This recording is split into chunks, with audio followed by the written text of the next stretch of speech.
Bonjour et bon réveil matinal, bien-aimés dans le Seigneur. Bienvenue sur notre chaîne RDC qui est Mafumbe, la voix de la résistance, c'est parmi tant d'autres congolais. Bande Konangai naye lelo devant etandoike oyo.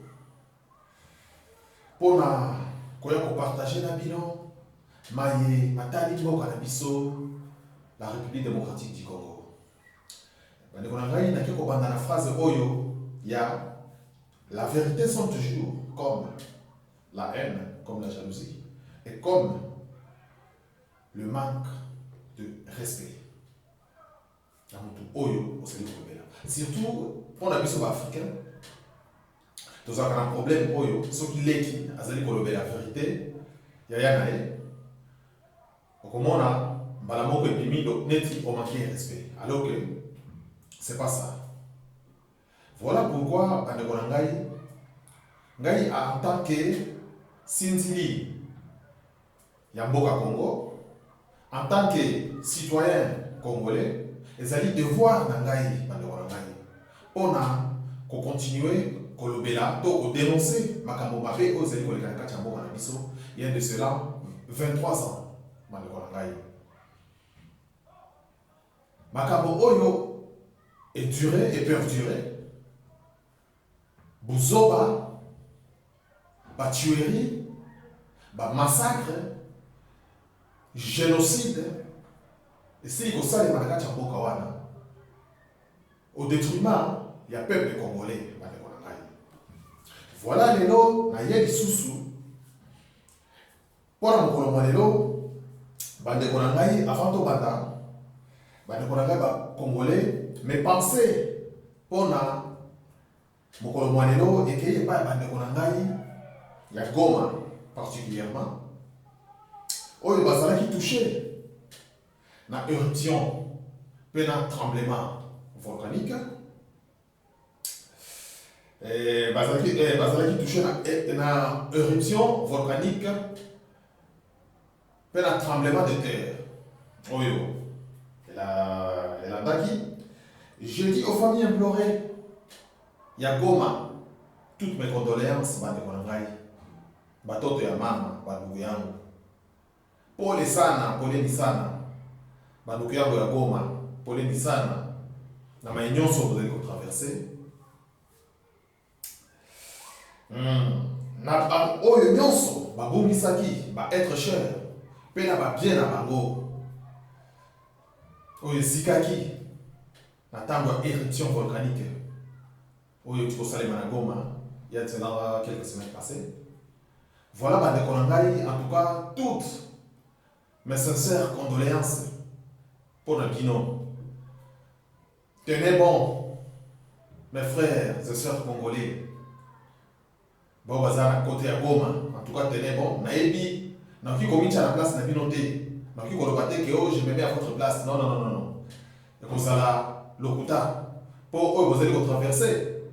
Na yokaka, na mona na bilili, mais na fifaka mona binoté. Yangwana, en tout cas, na koyi saka bino na lobby. Tenez bon, bande konangai ya Goma.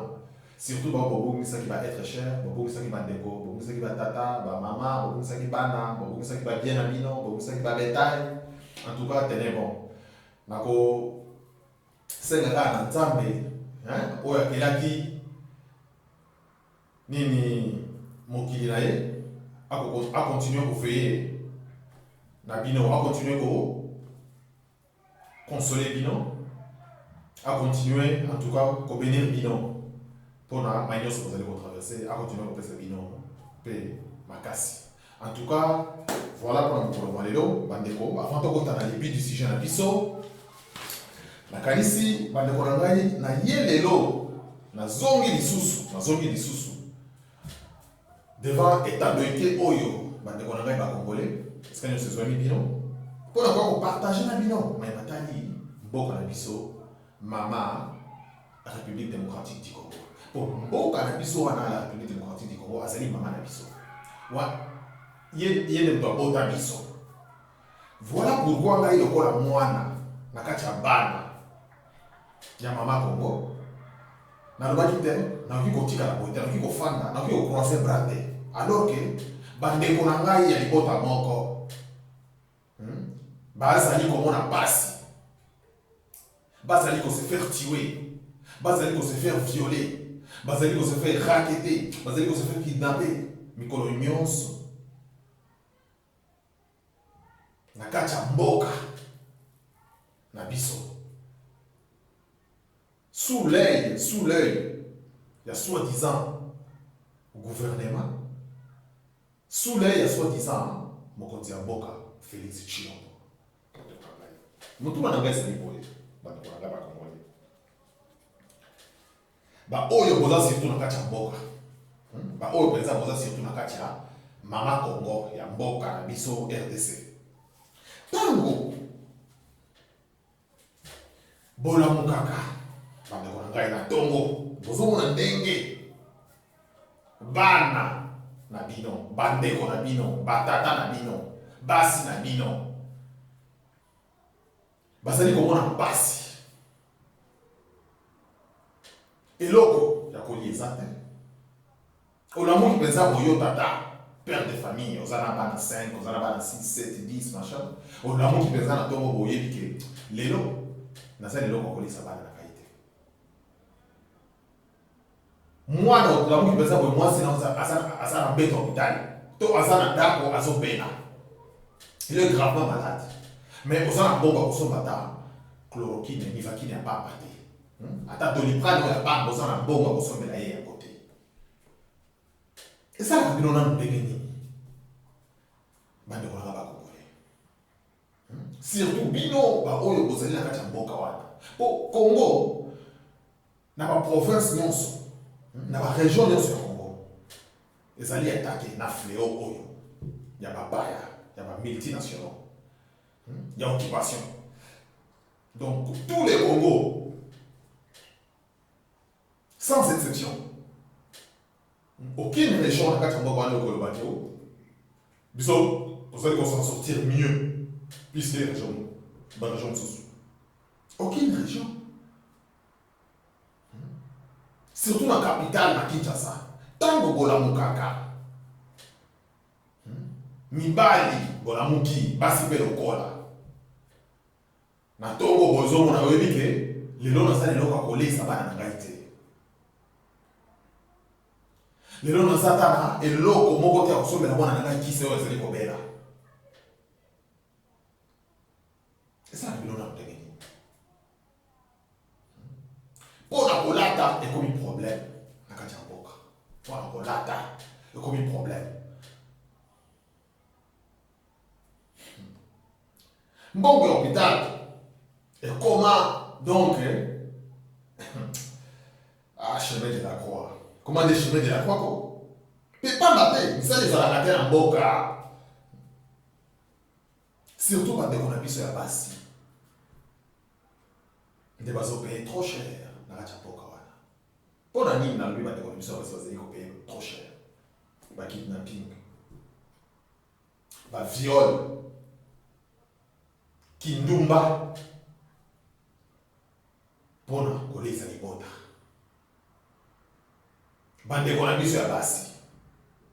Pe bazo bandamona jeune âge, na ba âge amké.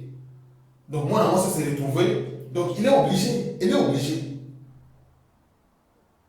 ya ko bana usala kindumba pour abana koleza tata na mama. Na bande kona. Vous vous rendez compte bande kona kai ba congolais. Eloko nyonso oyo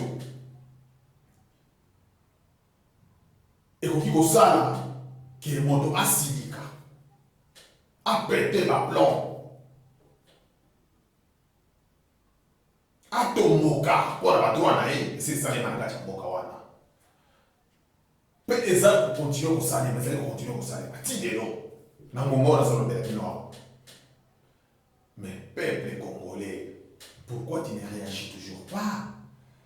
Pourquoi ce silence?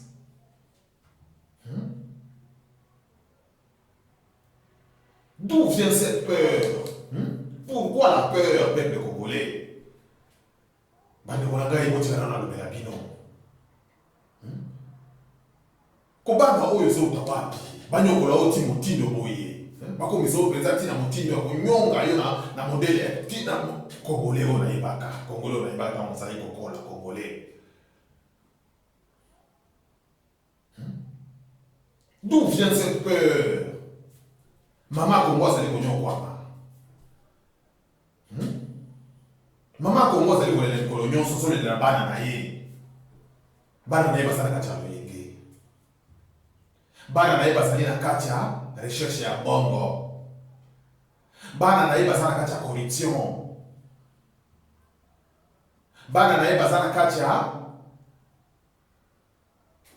ya buzoba. Maman zali kolela. Maman zali kosenga au secours. Eza mawa mingi. Bande konanga ezali mawa mingi. Peuple congolais a se faire tuer. Colonions. Bande konanga se faire tabasser comme des bétails. Baza se faire racketter par les occupants.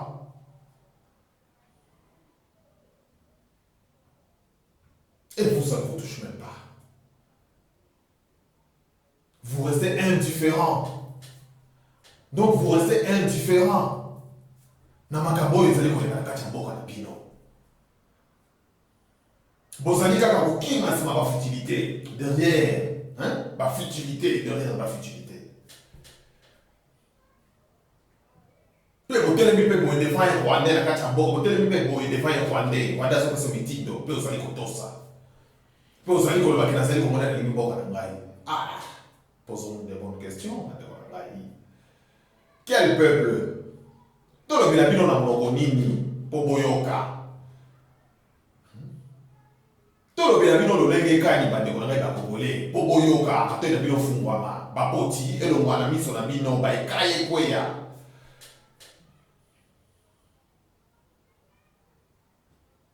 Boti ka kozala ba esclave ba Rwandais. Bana koloni ni Congolais azala esclave ba Rwandais ata bino moko. Le pays nyonso ya touré biso le pays nyonso afasina. Bango nyonso basi ba comprendre que bato yo solo. Hein? Bazali penza ba peur moko balingi moko ba monte. Basi ba comprendre. Voilà pourquoi nombre ya ba pays nene o baso fa biso c'est ka ko balisa. C'est ka ko balisa. On doit comment le kasiko yo ma territoire na ye po basala nini ba continuer à exploiter les richesses de la maison. Alors que Congolais les coloniaux quoi butu moy ni coloniaux mbule bandi na matanga mbule sili na matanga mbule bandi na matanga mbule sili na matanga mbule bandi na matanga mbule sili na matanga kena Congo na mboka na biso nyonso wale sa bino Congo te ndako zali kopela moto ndako zali kopela moto bino bana famille moko ndako zali kopela moto mtu na mtu abimia kei lakini na occupation na yeko ndako botiki ndako zali kopela moto kio ba voisin ba koya ko komela biso moto zali kopela ndaka tano ngara kena musala msusu ote ngara kenga ipe koluka mbongo msusu ngape na kena chantier na ngao na so sala so côté nini msusu ote ngape na keko tambola na keko tala ba master na kai ndako botiki ndako zali kosala nini ezali kopela. Et c'est un gros homme. Beaucoup d'entendre quoi na dinita. Congolais, on a tant d'autres alliés koloba. Congolais, on a des masiki. Mais mon Congolais ali oyo, to kutuna kaka pesa. Ngana zalia watu kwa kwa televino masolo ali solo kwa mjina kamulete te. Na zake loko pia kosala te. Ngola basoko ko bela kangana sere ni na banini ba commentaire, ba ko bela ngaba wiki manque à faire, que tu n'as rien à faire ya ngozolo ba ozoni. Bande kona ngai donc naza kelo ko sala te o ezolo bisa ngai boy ezali bolingo ya mboka na ngai ezali bolingo ya mama Congo ndezali ko bisa ngai boy ezali ke nazali musala rien misala ezala ko tambululu mais pour la bolingo ya mboka pour la bolingo ya mama Congo voilà pourquoi na chevina na danger.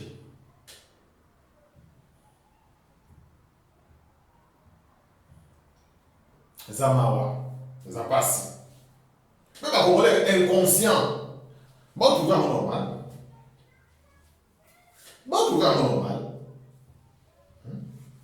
Mwana, abota mina pasi. Nakacha Congo.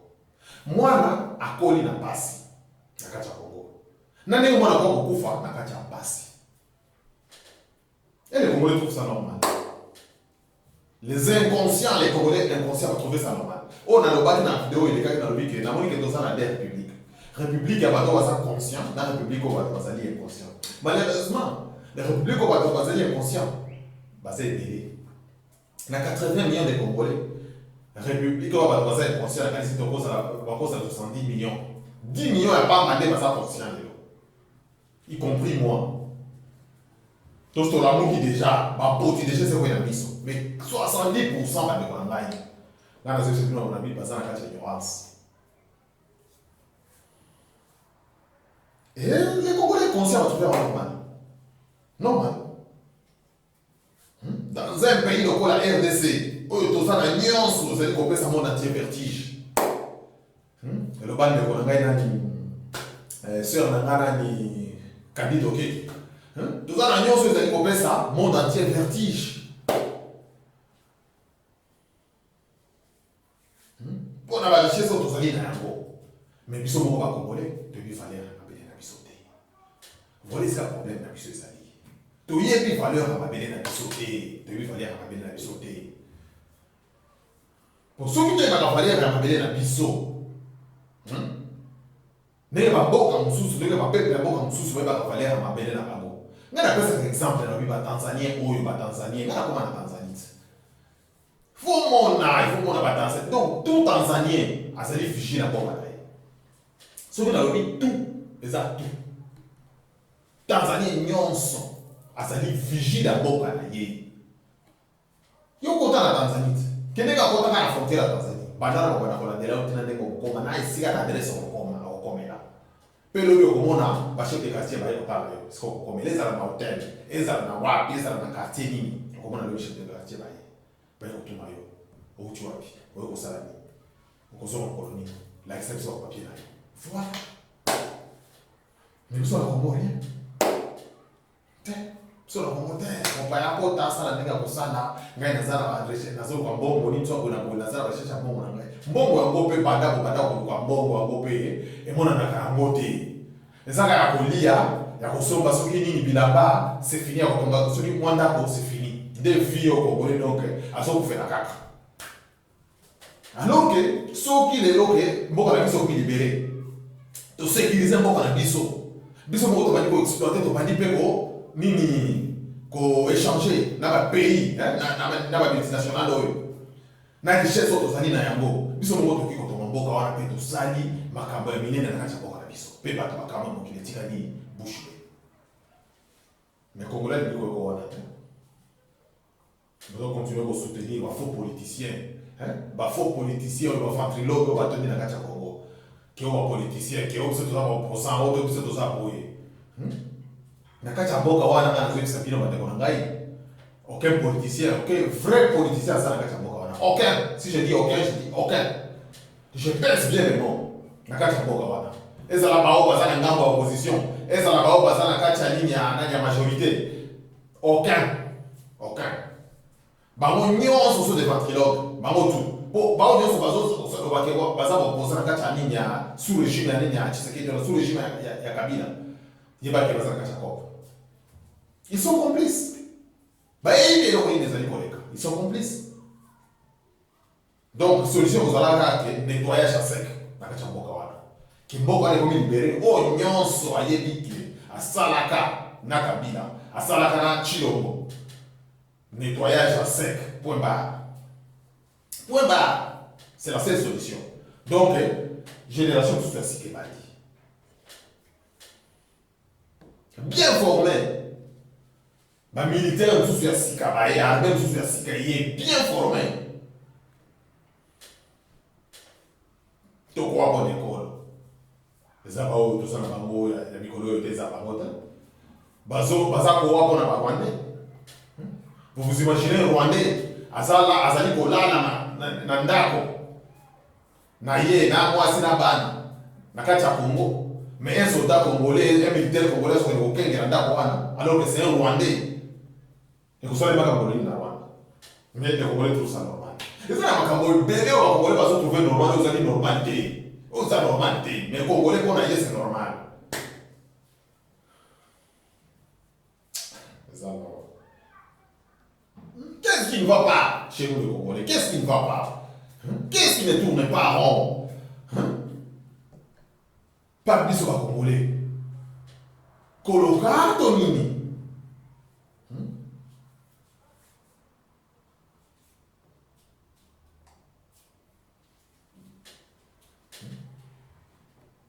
Tout les peuples ont un pays riche. Mais pauvreté n'est pas bon. Pauvreté donc n'est pas bon.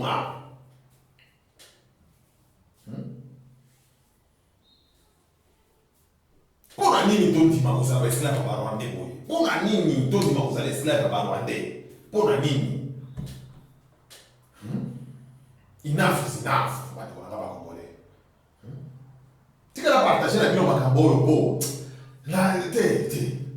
Ozomona, mikonyo to banaka ko dénoncer to ko banaka ko dénoncer te mais photo sur la rappel ya biso. Awa nazo sur la entre bino lokola leki na bino, lokola yaya na bino, lokola mwana. Lokola grand frère, lokola petit frère, lokola oncle, lokola donc na osora na bino lokola ndeko na bino. Pona nini to ndima kozala ba esclave ba Rwanda? Pona nini? Ndeko ngai. To ndima konyo kwa manaka cha boko na biso. Alors que biso tozana maboko, tozana ba arme. Traditionnel, ba arme traditionnel ezali, ata soki manduki ezali te. Ba ndeko ngai. Ata soki na ndaki mo video moko, il y a de cela un mois passé. Bakangaki soki na Goma, soki na Ruchuru, soki wapi soki na Goma wana, mama moko boya na Mulenge ya nini ya Rwandese, azalaki na arme na kati ya ndako na ye. Mais ngai esexaki ngai, je n'ai pas été surpris de voir cette maman-là avec nini une Kalachnikov. Nazalaki surpris ta. Pour na yebi ke babo azalaka bongo. Yo komona kaka ke mama Rwandaise sana wana kendeki na tobo bilanga aya zongi ni tuza bona boye ke ayibi na eloko bote nzoka azana arme pamususu bakundi yango na kati ya parcelle akundi azwi arme atia yango penza basashi likolo akangisi yango bien atimoli na butu libulu kaka na simandako atie arme na wana atie mwasi wana mu abayebi bango tu bayebi ke mukolo oyo bandeko na biso bakosala nini to mukolo oyo bakongole bakofongola miso ba telemeli biso po bazo exception na Rwanda na mama oya baka wo bande komona ya Rwandaise oso dizama na Mulenge jour na komona na arme mama so le disa mama ko fait parler arme to bino ko komona ndeko bola kati pe a expliqué na lui na somi arme yo $100 akosi bino asoba ke bote ba pese donc Rwandais nyonso ndeka komona ka Rwandais nyonso na kati ya Goma na kati ya Bukavu na kati ya Ruchuru, Beni, Butembo, Wapi, bali Rwandais nyonso komona ka so ezaka so komonika ke no za Rwandais boye bakaza na arme eloko wana bocha mwana mtu na bino badali so ko koyeli bakoyela ki mama wana zaki ka mama ande bakoyela ki me boye ba ke voisine na eso ki pesa Rwandais so ka za Rwandais yeba za na arme moko to mi bale to mi sa to baza ndenge wana boye bele ko wana bande traditionnel ezali balance ezali mabanga ezali na se na pesa nyo nini ba cocktail molotov ezali mutu abundaka leloko azali nango nzete oyo mutu aza na mwana loboko nde bomaka nyoka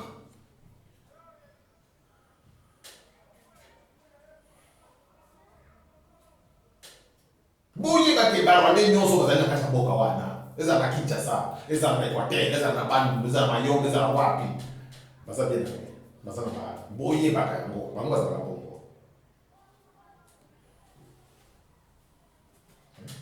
tozozela ke yo bapaya bakokundela biso tokotela miso bokotunaka pesa Congolais azozela ke mopaya koya mpo ya kokundela ngai bokotunaka pesa te bapalestine bango wana bango moko bazelaka motu te bataliban kuna na nini na Afghanistan bazelaki motu te basyrien bairakien banani bazelaka batu te batunisien banani oyo bazelaki batu te ke baya kobengenela biso benani bazelaki batu te na Togo bazelaki bantu te na Burkina Faso baburkinabe bazelaki bapaya te ke baya kobengana biso na Iglesia Compaoré monde entier kaka biso bakongole te tozela ke bato baya ko baya kobengana biso systeme wana baya kobengana bapaya wana bafandi biso na chamboka obeleka biso bakongole biso kaka na shughuli kaka ya mbongo shughuli kaka ya mbongo donc kolamuka kaka eloko ezopreocupe bango na ntongo ezaka mbongo na koloba mbongo ndenge nini na kosala ndenge nini mpona tonga ndako na kosala ndenge mpona tambola na njipo na kosala nde mbongo ezali kokende mbongo ezali kokende basekaka biso fort grave basekaka biso fort libichuchu bazoba baza na raison. C'est maintenant ou jamais, c'est maintenant ou jamais. Sinon, tu continues à vivre la Chine. Tu continues à continuer à vivre. Tu continues à vivre la Chine. Tu continues à vivre la Chine. Tu continues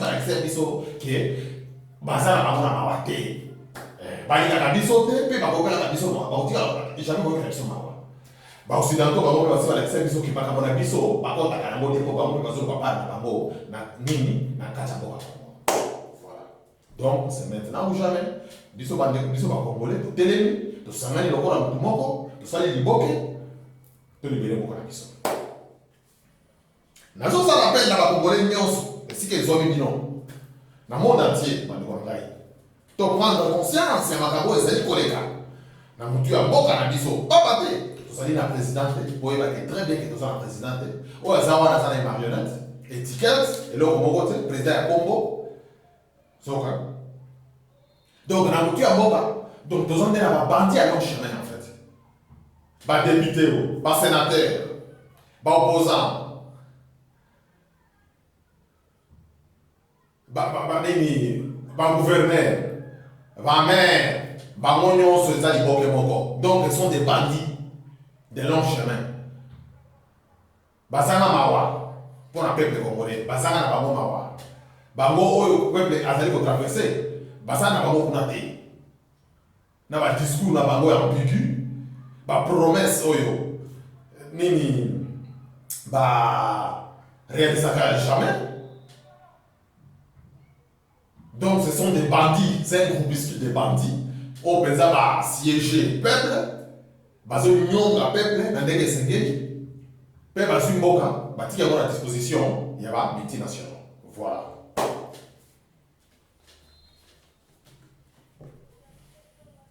Ba oyo ba congolais oyo bozali bozali ba paya ko ko mbela biso.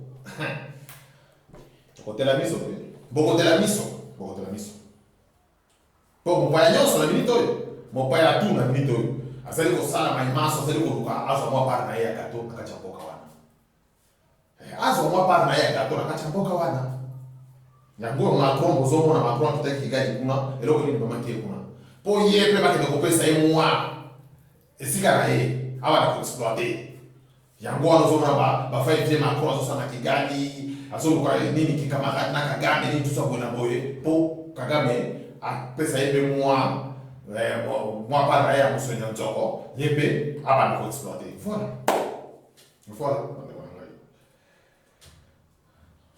C'est à nous de réagir. Voilà, Mao Nazalaki n'a pas partagé na bino pour un conseil. Tout ce là, en tant que Banaboka, c'est à nous de réagir en tout cas. C'est à nous, franchement, armons-nous du courage pour l'amour de notre patrie, l'amour de nous-mêmes et l'amour de nos enfants. Armons-nous du courage. Pour l'amour, le bon Nabiso. Pour l'amour, Nabiso, et pour l'amour. Il y a ma boda, na biso la génération future, oyo koya, na biso. Po bakwa tout kaka biso, atakala, papa osala kinini, tango mboka na biso zalaki occupé. Ba biso ba kozabaka nini réponse à kopesa na bana na bango. Mais ngai nazo sala bana na ngai ndeko na ngai, ezali te ke pose ngai nazo sala bana na ngai pa état de ike, nde yo ko sala bana na yo te na ndenge mususu. Bah, moi, ils allaient appeler, il y a qu'à réagir pour la macambo, ils allaient coller dans la cacha pour la biso. Pour silence, autant vous avez mon macambo, vous allez coller dans la boca, la biso, ya mabe. Yo, pour famille qui n'y a, il y a pas que tu participes Vous allez participer. Bon, il faut dénoncer ma baigne sur ce que ça dit. Il faut dénoncer encore. Causer la tête que Congo ya kozala dépiécé et ya kozala balkanisé de oya kolobate. C'est le moment. Ceux qui tous les Congolais toki kozala na moyen kotelema pe toloba po mokili mobimba yoka biso ekozala malamu mingi. Bon, ba t'inquiéter, ba wana basa bon, yo pe lokwa moyen na yo. Ata soki yo pe kosala vidéo, moi je suis tout à fait biso de ça pour ceux qui sont sur la vidéo. Problème ya mabe ezate. Mais voilà biso eyoka na monde entier ke makambo oyo ezali koleka kati ya Congo. Topameli yango, tosala yango d'accord te. Il faut tout le partout le moyen pour te libérer pour Canabiso. Tout bouter le système de soins en dehors et faire des missions à partir de leur chemin. En tout cas, pour Mara Congo, peut pas vivre, tout le monde vivre dans la Bossego, dans la Bonsomi. Merci, Bande Konanga, il y a un deuxième sujet dans l'histoire, état de siège. Ah, état de siège. Eh, Congo a Mamu, Congo a Balengele. État de siège. Ah, ça quand il a tout interprété de donc façon on a on dit ça va dans la raille. Tu vas te regarder ce sujet là sur état de siège. Bande de la raille. Pour la primature. Pour la bango. Le but est en phase d'accélération. Pour l'état de siège. Pour la primature, le but est en phase d'accélération. Après le démarrage, ça fait à peu près un mois que le démarrage est déjà. Le démarrage est déjà. Pour l'état de siège.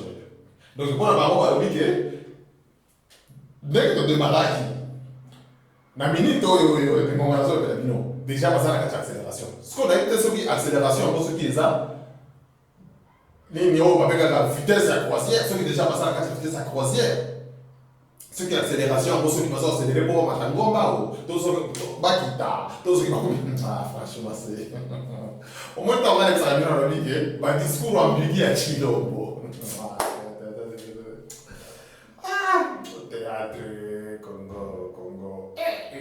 Discours ambigu ya Chilombo. Ils ont parlé de distributeur automatique ya Lokuta. Le bande de Monangaï. Distributeur automatique ya Lokuta. Chilombo. Hein? Qui après démarrage, si vous avez na phase, il y a accélération. Donc, vous avez la vitesse à croisière. Pour l'état de siège, on va tirer côté et tout le monde.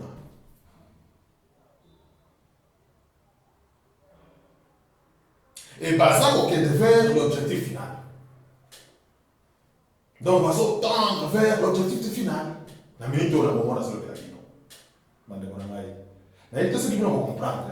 Mais moi, franchement, sans vous mentir, moi, je n'ai rien compris dans mon carboyo. Mais c'est chill, on va donc, la primature, pour ceux qui vont l'oublier, pour la primature, donc la primature, ça veut dire quoi? Donc, ça veut dire la primature, donc les alliés mini, beaucoup, les alliés, donc, mouton en boca, quoi. Donc, mouton en boca, tu es piqué, les marionnettes, chilo, mais il y a le piqué, après le démarrage, la minute, il y a la phase d'accélération. Accélération, il y a nini, accélération, il y a nini. Accélération pour la nini. Évitez. Et à partir des sous-sous, ça pour tendre vers l'objectif final. Tout c'est là. Il y a ceux qui vont tendre vers l'objectif final. Ceux qui après un mois, ceux qui après 2 mois, ceux qui après 3 semaines, tu dois éviter. Mais, moi, je n'ai rien compris dans tout ça. Pour la Yébi, état de siège. Réponse à la guerre, est-ce que le Congo a une armée? Est-ce que la République démocratique du Congo a une armée? À ma connaissance, il y a une armée. Comment on a une FARDC? Il y a une armée. Pour ceux qui ont une armée, il y a une armée. Tu m'as dit que Monisco. Monisco est dans la puissance. Présence de la RDC qui est pour protéger la population contre les actions. Il y a un groupe armé, il y a un groupe rebelle. À quel cas, donc, tu m'as dit qu'il y a Monisco. Monisco, tu peux comprendre que il y a qui habite à protéger la population, mais but il y a qui pour sécuriser le territoire les multinationales ils ont exploiter les minéraux, il n'y a pas de Congo. Ils ont exploiter les minéraux à Congo. Donc, à Zawana, on a des minéraux, ils ont exploiter, donc ils ont gisement, il y a des multinationaux, ils ont exploiter les minéraux. Il y a un Congo. Voilà. But, il y a présence, il y a Monisco dans la puissance. Après Monisco, ils sont encore une autre armée à SADC. Nous sommes SADC, il y a Afrique en fait. Il y a l'Union africaine en fait. Soit disant, on a aidé l'armée congolaise à combattre les groupes rebelles. Baya kaka, nani moko na bito yo na liloba moko yo. Donc on a aidé l'armée congolaise pour combattre les groupes rebelles, les ADF, le Boko Selaka, les Maïmaï, tout ça on a aidé. Baya kaka bito. Donc intervention rapide. On a une intervention rapide. Et si l'intervention rapide on est bunga, et bunga na kati mboka nini, et disparaîtra na kati nature, kati mboka na Congo. Donc yo wati le to ko ça na wote. Tant on va pas to yeba. Na tant on bimaka, to yeba kate. Donc pour vous dire que bayaka na mission mususu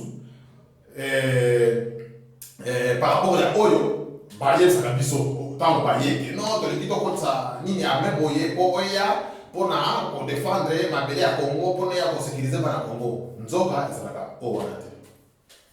Après c'est nini armée à SADC wana ya SADC baye biso ba Sud-Africain. Armée à Sud-Afrique. Ma militaire à Sud-Africain baye pour baya ko salisa armée congolaise. Kaka ilo ba moko wana.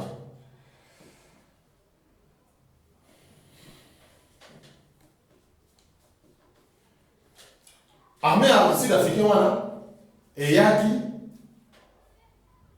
ti lelo toyebi suka na kote. Est-ce que babima? Est-ce que bazaka na kati ya Congo? Mais une chose est sûre, bazali na kati ya mboka wana. Bango pe bazali ko kengela côté na bango oyo bazali ko exploiter pétrole. Donc armée sud-africaine eyaka na Congo et kendeki pe ko kengela. Ezali pe ko kengela batu na bango. La Sud-Afrique, au Bazali, pour exploiter le pétrole, au Québec directement Sud-Afrique. Après, dans le Silité, il y a une opération Amani 1, Amani 2. Soukola 1, Soukola 2. Bah, ça, la coalition n'a pas de. Donc, Amani 1, Amani 2, dans Soukola 1, Soukola 2, bah, la coalition n'a pas de. Oh, déjà, Armée rwandaise, ils ont déjà dans le Boka. Na armée rwandaise déjà bazalaka na kati ya mboka yebana depuis 97 po bakosala coalition po basalisa bakongolais po na koarrete tuerie ozali koleka côté ya est bango mpe badisparaisa kaka na nature bango sikoyo amani oyo na amani nde oyo bakodeko M23 nde oyo bangumino baegwaneho twigwaneho donc, groupe soit la barrage, ils sont commandités par Banonda Bakware, ils sont commandités par Sultani Makenga, ils sont commandités par Bosco Tanga, on va payer disparaître, mais il y a un bon des années pour continuer, mais Tim Kolo, qu'on soit des actions Kacha, Beni, Ituri, Nakacha Ninya, Masisi, Bawalikale, Bauvira, côté Ninya, Bauvira Kuna, côté Ninya. Il y a Bakili Bakuna tout, par contre, vous allez continuer Koboma. Nini oyo na armée rwandaise oyo. Et donc, à l'occasion, tant qu'on va armée oyo, soi-disant intervention rapide, yaka. Tout ça, au courant, va être ça la mission. Mais tant qu'on dit que mission est la raté, banda baya, mission est la raté. Mais par contre, on va continuer à continuer à Kouf. Donc, pour vous dire que Bayaka, il y a l'action sous. Donc mission oyo ngala ko yebisa bino bokola mo nini sinzili ya mboka mission oyo bayelaka baarme nyonso oyo mission bayelaka ezalaka mpona pillage eloko mosusu bayelaka eza donc à part pillage eza te bayaka mpona kopie nini baminere ya mboka mpo bakende koinvestir na maboka na bango voilà sikoyo dernièrement awa baye koyela biso bamilitaire Kenya militaire à Kenya. Pour ne pas aider lisusu FARDC. Pour ne éradiquer la rebelle. Si le Baouti a signé l'accord na président Kenya Uhuru Kenyatta. Pour Uhuru Kenyatta yebe aya kozoma pa na ya gato na kati ya mboka wana aya pe ko exploiter ba minerai kaka ndenge ba français mosusu bazali kosala chino baoki kosigner na ye accord wana voilà pourquoi Uhuru Kenyatta yebe président Kenya azoli biso ba Kenya ba armée Kenya atini yango na kati ya mboka ya RDC na minute oyo azolobela bino bango mpe bazali déjà na mwa part na bango ya gato oyo bazali kolia minerai ezokende na Kenya sans problème congolais azokontinue kosouffrir voilà bandeko na ngai. Malgré tout cet acte d'intervention rapide qui se passe chez nous, la RDC descend. Donc, malgré tout, Nini, intervention rapide des causes de Kakatibo. Donc, de faire descendre la RDC plus bas que terre. Donc, la RDC est descendue plus bas que terre. Malgré ma courbe d'intervention, où il y a aussi côté ceux qui disent c'est une chose de mais Congolais, c'est des gars qui continuent. Congolais, groupe armé, même si c'est pour une intervention, on ne peut pas faire un débat politique. Juste en cas, on va continuer comme un épineux en bateau, on va naviguer. Il y a une histoire à dormir debout. Vous savez que l'histoire à dormir debout. Le but même tout soit la mission de Susuke. Non, Zambie fait des sous soit une intervention rapide pour la Congolais. Oui, comme c'est la mission. Le but on a pour les Susuke. Non, tout le monde est sous Israël. Il faut une intervention rapide pour indiquer une chose qu'on a pas Congolais. Oui, bah. Mais non, au bout d'un moment, il faut dire non. Enough is enough. Enough is enough. Congolais sont continués à okufa. Kaka ba o wana ba intervention rapide wana ba armée wana. Ba ngonde ba yaka. Ba so participer na ba tuerie ba Congolais mususu. Pourtant Congolais nzali koneka. Amoni ke non nzali bekingai. Ajebi ke ba étranger bazali ko exploiter ma belle na biso. Yebi alingia zwa moi alingia ke de quoi que de kozwa pe moi par na ye na kati ya nini wana. Ba ba wana bazala déjà na nini na signe de na nini na basi baisha bango déjà que ceux qui congolais ka kutia bino mobulu awa donc boyo bine mongo pe akotuna bino asate voilà bango wana pe bazala donc bazala nini wana ya koloba ke non awa ndenge tozali déjà tozala na territoire na biso un congolais soki aye awa pona ye kolinga kutia biso mobulu photo la Israël to laisser pas à faire ici pe mutu moko na ndela ezate voilà bango ba groupe armé nyonso wana ezali na kati ya mboka na biso so déjà ba groupe d'intervention bango nyonso baparticipe apena ba massacre ya Congolais.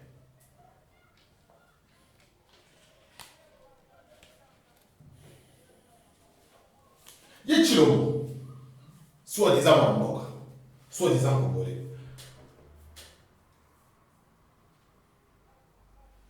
Tango zoki ebonga. Oli asala ba imanso corriger ba erreur oyo nini l'imposteur Joseph Kabila au Rwanda oyo tikaki. Chilombo so yeko bêtise. Donc est-ce que ko empire donc est comme pesant, il est bêtise sur bêtise. Donc incompétence n'est notoire mais c'est venu pour les. Donc bêtise sur bêtise Chilombo. Il y a des présents sur Congo, avec des pour rabaisser à mon pita qui était. A nyati à mon présent, brader à mon présent la manière de l'utilisation.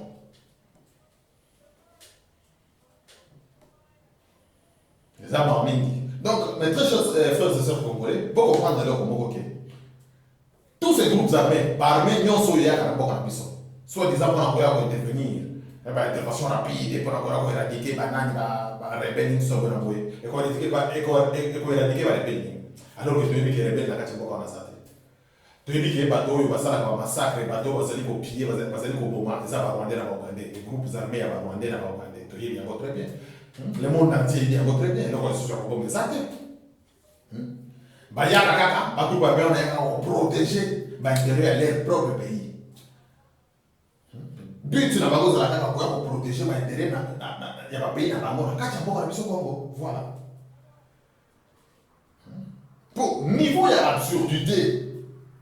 Il y a classe politique congolaise. Et atteindre son paroxysme. Les niveaux d'absurdité de la classe politique congolaise a atteint son paroxysme. Bon, oui, nini, situation à paroxysme. Donc ça veut dire, et atteindre son plus haut niveau d'absurdité de la classe politique congolaise. Il y a moi dans une écoute ça vient dans le bique. Oh, nous sommes allés comme les politiciens à Kachamboka wana. C'est un bandit. C'est un politicien. C'est un bandit. Quel des voleurs. Quel des voleurs. Vous vous rendez compte? Nous sommes à la prison. Nous sommes allés au caméra, Rwandais au caméra, à la prison, mais Azali Konome, bateau, na groupe nani na parti na ya UNC. Yes, à partir de la prison, Azali Konome.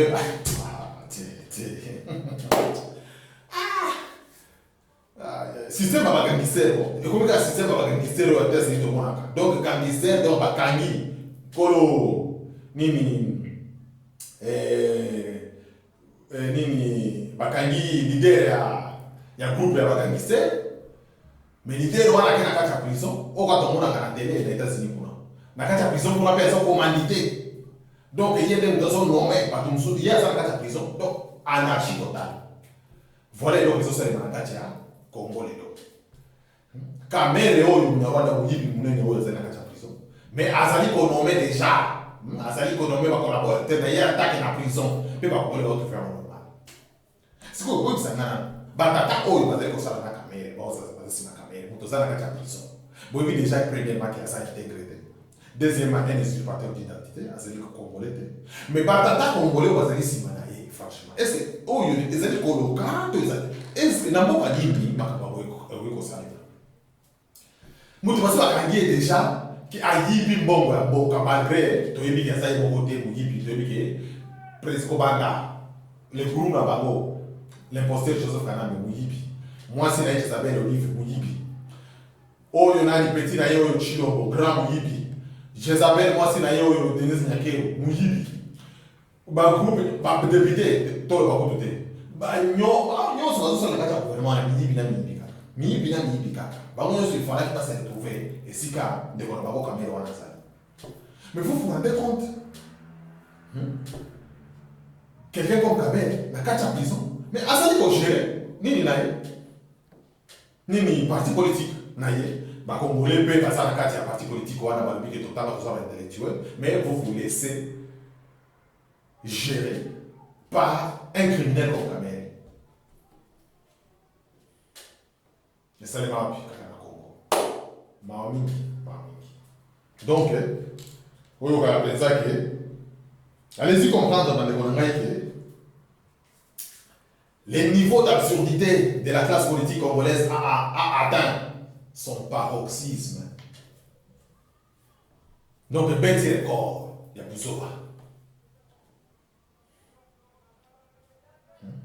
Donc, système à gangster, donc, il y a même des gens qui ont prison. Système à gangster, donc, il y a des gens qui ont des gens donc, la partie politique n'est pas moi, les gens qui ont un groupe de bandits, il y a un bandit.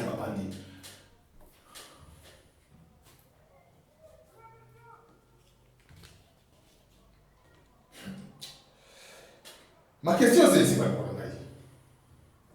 Fachi, Yo Chilombo, expliquez Bisso, comment soi-disant les rebelles, comment soi-disant la rebelle va continuer comme massacrer les Congolais alors que Mboka ou la région d'Ituri, et ça n'a état de siège. Et la région d'Ituri, voilà. Et ça n'a état de siège.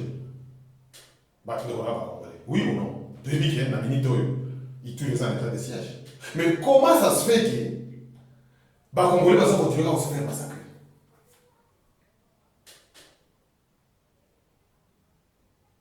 Le dimanche, où tu connais cas. Ceux qui 51 morts, baqués, massacrés. Alors que, région où vous allez la quartier, il y a état de siège. Les gens ont état de siège. Est-ce que vous vous rendez compte? Est-ce que tu le vois qu'on peut s'engager une réponse dans votre tour de tenir?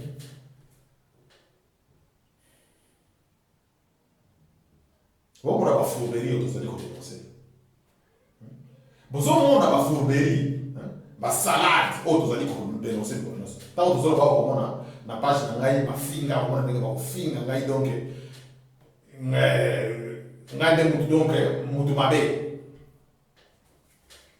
dans l'état de siège, mais vous allez continuer à se faire massacrer. Ah ouais, le gouverneur va continuer son boc à combien? Le militaire. Alors que les Congolais, population, vous allez vous faire en colonion, vous allez vous faire tuer. Mais nous avons dit dans mon côté. Va constituer un boc, va gouverneur, soit va maire, soit va chef de quartier, va votre militaire. Mais comment ça se fait que les tués continuent toujours?